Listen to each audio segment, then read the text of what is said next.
Himanshu Singh murder case जिसने पूरे झारखंड को हिला दिया था, अब उसी केस में सबसे बड़ा अपडेट सामने आया है। 2 लाख का इनामी और मुख्य आरोपी विश्वनाथ मंडल उर्फ बोदरा ने कोर्ट में सरेंडर कर दिया है।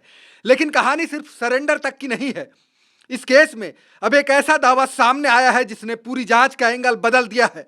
डीडी बार के मैनेजर का दावा है कि घटना वाली रात फोन पर कहा गया था दोनों का मन बढ़ गया है और इन्हें सबक सिखाना होगा।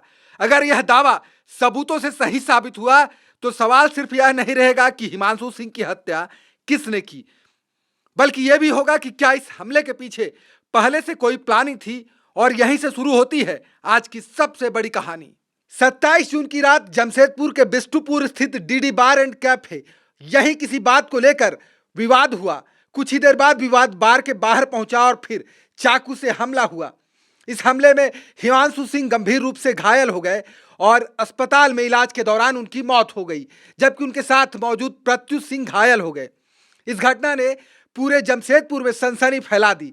पुलिस ने हत्या का केस दर्ज किया, एसआईटी बनाई और मुख्य आरोपी विश्वनाथ मंडल उर्फ बोदरा पर 2 लाख रुपए का इनाम घोषित कर दिया। कई दिनों तक पुलिस से बोदरा बचता रहा, छापेमारी होती रही, लेकिन गिरफ्तारी नहीं हुई। और फिर अचानक बोदरा सीधे जमशेदपुर कोर्ट पहुंचा और सरेंडर कर दिया। अब अदालत ने उसे न्यायिक हिरासत में भेज दिया है, लेकिन पुलिस यहीं रुकने वाली नहीं है। अब कोशिश होगी बोदरा को पुलिस रिमांड पर लिया जाए, क्योंकि पुलिस जानना चाहती है हत्या की पूरी प्लानिंग क्या थी, वारदात के वक्त कौन कौन मौजूद था, फरारी के दौरान किसने मदद की, और सबसे बड़ा सवाल, क्या वह अकेले फैसला ले रहा था या फिर किसी के इशारे पर। और अब आते हैं इस केस के सबसे बड़े ट्विस्ट पर। गिरफ्तार डीडी बार के मैनेजर विजय महानंद ने पूछताछ में दावा किया है कि घटना वाली रात विवाद के बाद उसने बार संचालक नीरज सिंह को फोन किया था, लेकिन फोन नीरज सिंह के बेटे ने उठाया। मैनेजर के मुताबिक उधर से कहा गया दोनों का मन बढ़ गया है और इन्हें सबक सिखाना होगा। याद रखिए, यह फिलहाल मैनेजर का दावा है, पुलिस इसकी पुष्टि नहीं कर रही।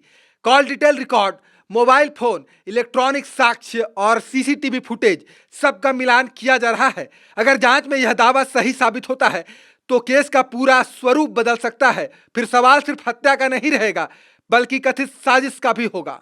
इस केस में पहले ही बार मैनेजर, बार संचालक, कई आरोपी और एक नाबालिग पुलिस की गिरफ्त में है। अब बोदरा के सरेंडर के बाद नामजद सभी आरोपी कानून की गिरफ्त में आ चुके हैं, लेकिन जांच अभी खत्म नहीं हुई। अब पुलिस के सामने सबसे अहम काम है हर बयान को तकनीकी सबूतों से मिलाना, क्योंकि अदालत में सिर्फ बयान नहीं, सबूत चलते हैं। अगर सबक सिखाने वाली बात के समर्थन में डिजिटल साक्ष्य मिलते हैं तो अभियोजन पक्ष का मामला और मजबूत हो सकता है। अगर नहीं मिलते तो जांच को दूसरी दिशा में जाना पड़ सकता है। यही वजह है कि आने वाले कुछ दिन इस केस के लिए बेहद अहम माने जा रहे हैं। बोदरा का सरेंडर पुलिस के लिए बड़ी सफलता जरूर है, लेकिन असली सवालों के जवाब अभी बाकी हैं। क्या हिमांशु सिंह की हत्या अचानक हुए विवाद का नतीजा थी या फिर इसके पीछे पहले से कोई योजना बनाई गई थी? इन सवालों के जवाब अब पुलिस की रिमांड, डिजिटल साक्ष्यों और अदालत में पेश होने वाले सबूत तय करेंगे। खबर का मतलब बवाल न्यूज। हमारे चैनल को सब्सक्राइब जरूर करें।